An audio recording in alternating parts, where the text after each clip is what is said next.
사도행전 7장 54절로 60절입니다.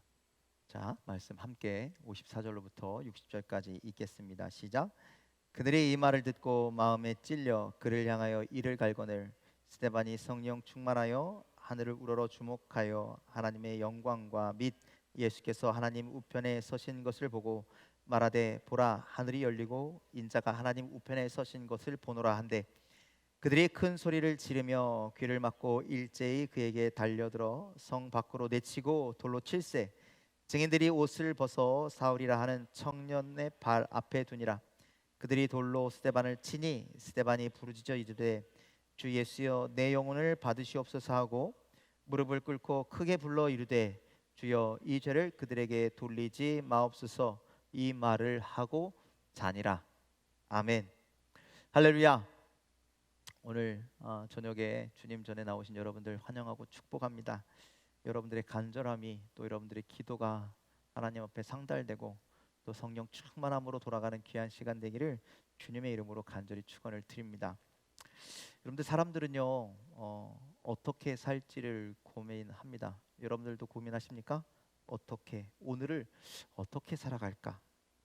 여러분들 어떻게 사는 것이 잘 사는 것일까요? 어떻게 살아야 잘 삽니까? 우리는 잘 산다라는 개념을요 꼭 부자로 살아야 한다라고 그렇게 여기죠.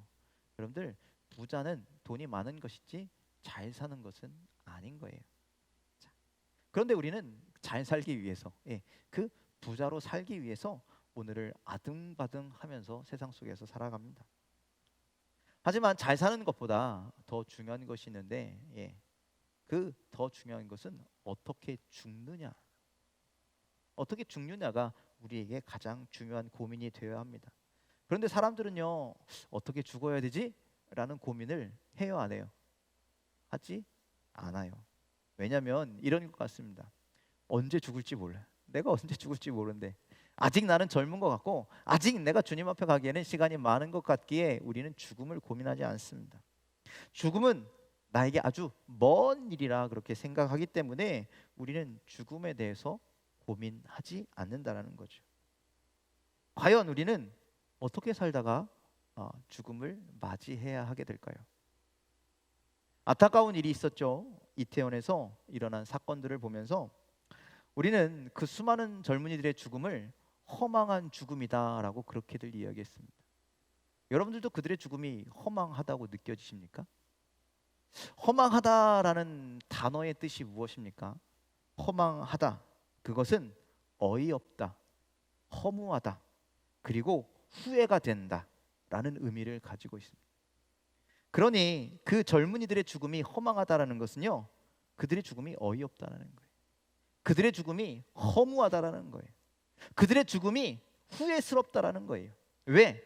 이 땅을 제대로 살아보지도 못하고 의미 있게 살아도 보지 못하고 의미를 펼쳐보지도 못하고 꿈과 소망을 펼쳐보지도 못하고 그 젊은 나이에 죽었으니 그들의 죽음이 허망하다라는 거예요. 그 죽음을 누가 잘 살았다, 어떻게 살았다 평가할 수가 있겠느냐. 뭘 해보지도 못했는데 그렇게 가치를 평가하기도 전에 죽은 그 허망한 죽음이 안타까운 것이죠. 자, 우리가 언제 어떻게 죽을 줄 모르는 인생입니다. 그 젊은이들도 그랬고 하루에도 수많은 사람들이 죽음을 맞이하게 되는데 그런데 그 죽음이 허망한 죽음이 되지 않게 하기 위해서는 오늘 우리는 어떻게 살아가야 하겠습니까? 우리가 죽을 때 잘 살았다, 그래 나 열심히 살았다, 그렇게 인정받는 여러분들의 인생이 되기를 주님의 이름으로 간절히 축원을 드립니다. 특별히 죽을 때 하나님이 기뻐하시는 인생으로 그렇게 평가받게 되기를 주님의 이름으로 간절히 축원을 드립니다. 오늘 말씀은 하나님이 기뻐 받으신 스데반에 대한 이야기입니다. 스데반의 죽음을 다루고 있습니다. 다시 말하면 스데반이 오늘 말씀에서 순교를 하게 됩니다. 스데반은요 자신을 위해서 살다 죽은 사람이 아닙니다. 그는 예수 그리스도의 복음과 하나님의 나라를 이루기 위해서 이 땅을 열심히 살다가 죽어갔습니다. 그래서 그를 위해서 산 것이 아니라 하나님의 영광을 위해서 또 복음을 위해서 살았기에 그의 죽음을 우리는 아름답다라고 이야기할 수 있습니다. 귀한 죽음이죠. 그리고 심지어 그는 죽어갈 때 어떻게 했느냐? 자신을 죽이는 사람들을 위해서 기도합니다. 그리고 그들의 죄를 용서합니다. 그렇게 순교함으로 주님 앞으로 나아갔습니다. 그런데 우리는요, 여러분들 순교라는 단어가 여러분들에게 어떻게 다가오십니까? 굉장히 무겁게, 굉장히 힘들게.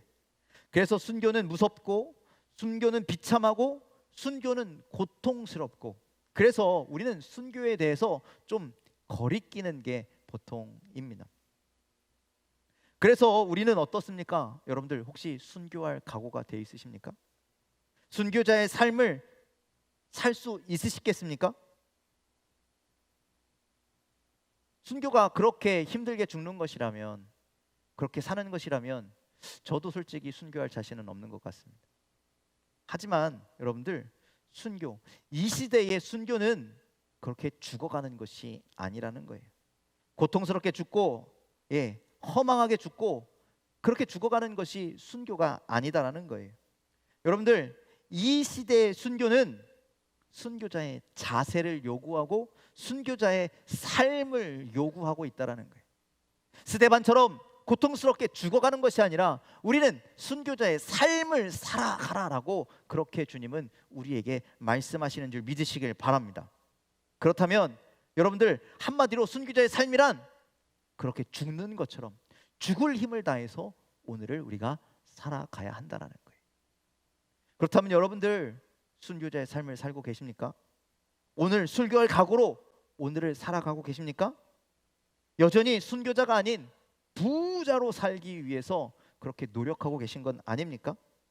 간절히 축원하기론 여러분들 축원합니다. 여러분들 순교자의 삶을 사시길 바랍니다. 하나님이 기뻐하시는 삶을 사시길 바랍니다. 하나님께서 보실 때 의미 있는 인생들을 살아가는 저와 여러분들이 다 되시기를 주님의 이름으로 간절히 축원을 드립니다. 이런 말이 있습니다.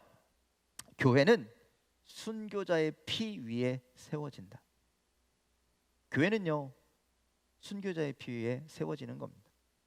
그래서 교회의 부흥은 순교자의 피 위에 이루어졌다는 것이죠. 2000년 기독교의 역사를 보면 여러분들, 순교자의 피가 교회의 부흥의 역사였습니다. 우리 한국 교회도 다르지 않습니다. 짧은 시간 안에 한국 교회가 부흥할 수 있었던 이유는 순교자의 피가 가득했기 때문입니다. 여러분들, 화성에 가면 제암리라는 교회가 있습니다. 여러분, 제암리 교회라고 혹시 들어보셨습니까? 제암리 교회는 일제가 교회 안에 그 성도들을 다 가두고, 그리고 밖에서 못으로 무슨을 박아서 문을 잠궈버렸습니다. 그리고 밖에서 불을 질렀어요. 그 안에서 뜨겁게 타는 불길 속에서 성도들이 타 죽어갑니다. 고통에 겨워서 어떻게든 밖으로 뛰쳐나가면 밖에서 죽창으로 찔러 죽이고 총으로 쏴 죽였습니다. 그 순교의 피 위에 세워진 교회가 제암리 교회입니다. 서울에 가면 충현교회라고 있죠. 굉장히 유명한 교회. 그 교회는요, 일제시대에 어떤 한 장로님께서 순사들이 목사님을 붙잡으러 왔답니다. 그랬더니 목사님은 저 뒤에 숨기고 내가 목사요 하고 장로님이 스스로 잡혀가셨대요. 그 장로님이 옥에서 순교하셨습니다. 그렇게 피 위에 세워진 교회가 충현교회입니다. 또 서울의 양화진에 가면 그렇게 복음을 위해, 교회를 위해 피 흘린 수많은 순교자들이, 또 선교사들이 묘역이 자리 잡고 있습니다. 그렇게 한국 교회는 순교자의 피 위에 세워졌습니다. 오늘 우리가 읽은 사도행전, 예수님께서 승천하시고 오순절 성령 강림 이후에 초대 교회의 기록들을 기록하고 있는데, 그 당시 교회가 어떻게 부흥했고 어떻게 복음이 전 세계로 퍼져나갈 수 있는지에 대해서 그렇게 기록하고 있습니다. 사도행전에 우리가 읽었던 전반부는요, 베드로를 중심으로 한 12사도의 이야기를 하고 있고, 그리고 사도행전 후반부에는 변화받은 바울이 되었죠. 바울이 복음 증거를 위해서 어떻게 전도하고 어떻게 전도 여행을 다니는지에 대해서 이야기하고 있습니다. 그 베드로와 사도 바울이 이어지는 그 지점에 어떤 한 인물이 있는데, 그것이 우리가 읽은 스데반에 대한 이야기라는 거예요. 사도행전 6장에서는 7집사가 어떻게 세워졌는지에 대해서 이야기하고, 사도행전 7장에서는 스데반의 행적에 대해서 이야기합니다. 그가 공회에 가서 설교하고 붙잡히고 죽게 된 이야기. 스데반은 교회 집사로 세움받고 얼마 있지 않아서 복음을 증거하다가 자기의 사명을 잘 감당하다가 공회에 붙잡혀 갑니다. 그리고 거기에서 당당하게 그 사람들 앞에서 복음을 증거합니다. 그랬더니 그 마음을 듣고 오늘 54절에 보니까 그들이 마음에 찔려 이를 갑니다. 바득바득 이를 갈았겠죠. 그리고 거기에서 죽게 됩니다. 어떻게 보면 허망한 죽음 같으나 사도행전의 전체적인 그림을 본다면 이 죽음이 너무나 귀한 죽음이라는 거예요. 그리고 스데반이 얼마나 중요한 인물이라는 것을 우리는 알아야 합니다. 자, 아까도 말씀드렸지만 사도행전 6, 7장은 스데반의 이야기입니다. 이 스데반의 이야기를 통해서 베드로, 초대교회 그 제자들과 초대교회 예루살렘에 있던 교회와 이제 사도 바울을 연결하고 있다는 거예요. 그 동시에 복음이 예루살렘에서 초대교회 중심에서 온 세계로 퍼져나가는, 예수님께서 사도행전에서 뭐라고 말씀하셨습니까? 예루살렘과 온 유대와와 사마리아와 땅끝까지 이르러 복음을 증거하라고 하는 그 명령이 이루어지는 그 시작점이 스데반이었다라는 거예요. 스데반의 순교를 통해서 그 명령이 시작되고 있다라는 거예요. 복음이 세상으로 전파되는 그 가장 중요한 기초가 어디였느냐? 스데반의 순교를 통해서 이루어졌다라는 거죠. 성경에 복음을 위해서 가장 처음으로 순교당한 사람이 스데반이었습니다. 어떤 일의 첫 번째를 행했다라는 것은요, 굉장히 중요합니다. 왜냐하면 그 다음 사람들의 어떤 기준이 되기 때문입니다. 예수님을 위해, 복음을 위해 첫 번째 목숨을 바친 순교자인 스데반을 따라서 예수님의 제자들이었던 베드로를 비롯해 이 12사도가 똑같이 순교를 당합니다. 그를 안수했던 사도들인데 스데반을 따라서 똑같이 순교하게 되는 거예요. 게다가 스데반을 지금 핍박하고 죽음을 책임졌던 사도 바울이죠. 사도 바울조차 그가 회심하여 스데반의 뒤를 쫓아 그도 죽음의 길, 순교의 길을 걸어갑니다. 이렇게 스데반은요, 베드로와 바울과 더불어 사도행전에서 가장 중요한 인물입니다. 복음이 땅끝까지 이르는데 가장 중요한 역할, 그 시작점을 이루는 사람이 바로 사도 바울이라는 거예요. 이 땅에 하나님의 나라가, 하나님의 교회가 세워지는데 중요한 역할을 했던 사람이 바로 순교자였던 스데반이라는 거예요. 스데반은 예수님이 말씀하신 것처럼 하늘의 미랄이 되어 하나님을 알리는 자, 복음을 증거하는 자가 되었습니다. 스데반이라고 하는 그 순교자의 피가 복음의 씨앗이 되어 하늘의 미랄이 되어 구원의 많은 열매의 시작이 되었다라는 말씀이죠. 그래서 그 복음이 어떻게 됐습니까? 사도 바울을 통해서 소아시아로 전해지게 되었고, 또 그 바다를 건너 로마, 유럽으로 전파되게 되었고, 그 복음이 전 세계로 퍼지고, 그 복음이 미국 땅으로 전해지고, 그 미국에서 아시아로 건너오고, 100년 전 이 땅에, 조선 땅에 파란 눈을 가진, 노란 머리를 가진 외국인들이 들어와 복음을 가지고 들어와 우리 선조들에게 복음을 증거했다라는 거예요. 그리고 그 양화진에 있는 선교사 혹은 믿음의 선배들의 묘역이 있는 것처럼 그들의 죽음을 통해서 오늘날 우리에게까지 복음이 증거되었음을 여러분 기억하시길 바랍니다. 이렇게 한 사람의 순교가, 한 사람의 그 피가 복음이 씨앗이 되고 전 세계 열매로 나타나게 된 것이죠. 그런 여러분들, 이 시대에도 무엇이 필요하느냐? 순교자의 피가 필요하다. 우리가 그 순교자가 되어야 한다라는 것이죠. 여러분들, 우리가 스데반과 같은 그런 순교자가 되기를 주님의 이름으로 간절히 축원을 드립니다.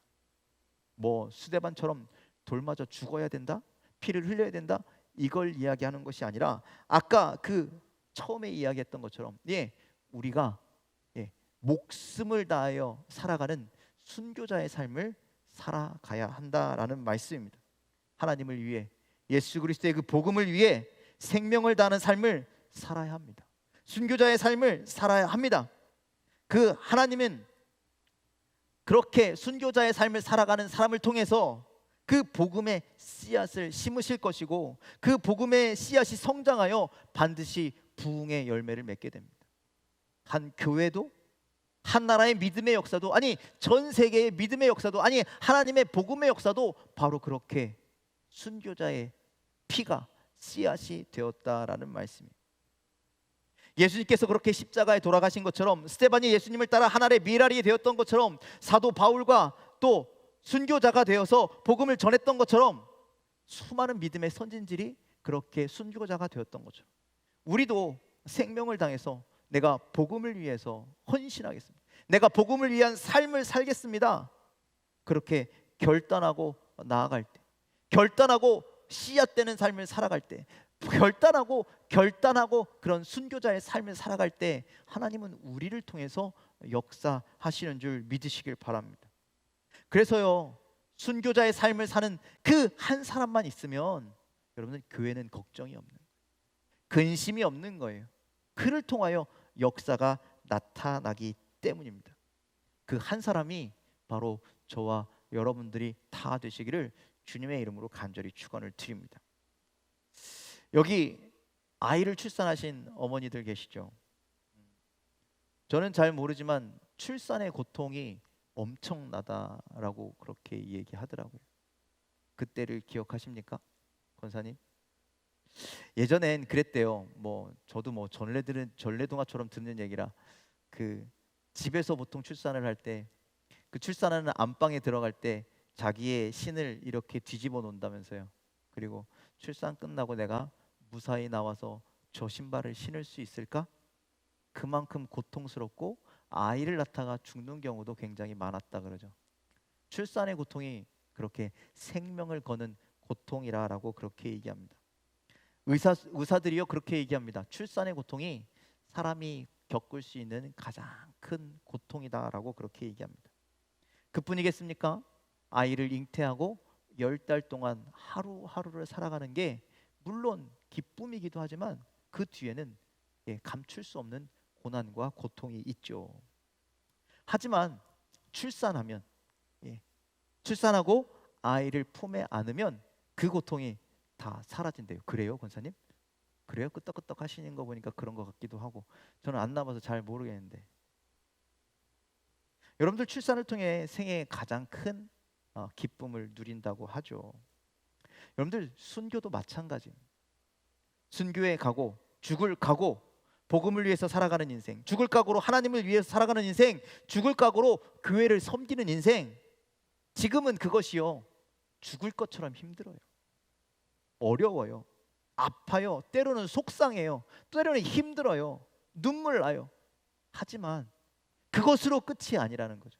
그 뒤에 하나님은 순교자의 삶을 사는 자들에게 반드시 큰, 세상에서 느낄 수 없는 가장 큰 기쁨을 허락하시는 줄 믿으시길 바랍니다. 하나님은 순교자의 삶을 사는 자를 통해 역사하시고, 순교자의 삶을 사는 자를 통해서 하나님의 나라를 세워가시고, 순교자의 삶을 살아가는 자를 통하여서 하나님의 교회를 세워가시며, 그 순교자들의 삶을 살아가는 통해서 세상의 많은 이들에게 복음을 증거하실 겁니다. 세상을 바꾸시고 교회를 바꾸시고 내가 살아가는 모든 것들을 바꾸어 가실 겁니다. 그러니 주님이 기뻐하시는 순교자의 삶을 살아가기를 주님의 이름으로 간절히 축원을 드립니다. 복음 앞에서 의미 있는 인생들을 살아가는 저와 여러분들 되기를 주님의 이름으로 간절히 축원을 드립니다. 하늘의 미랄이 되어서 하나님이 기뻐하시는 인생들이 되기를 주님의 이름으로 간절히 축원을 드립니다. 순교자의 삶을 사는 이에게 하나님께서 크신 영광을 베풀어 주실 겁니다. 그런 은혜가 오늘 순교자의 삶을 살기로 결단하고, 하나님 앞에 그렇게 헌신하는 삶을 살기로 결단하고 믿음으로 나아가는 저와 여러분 가운데 가득하게 되기를 주님의 이름으로 간절히 축원을 드립니다. 기도하겠습니다.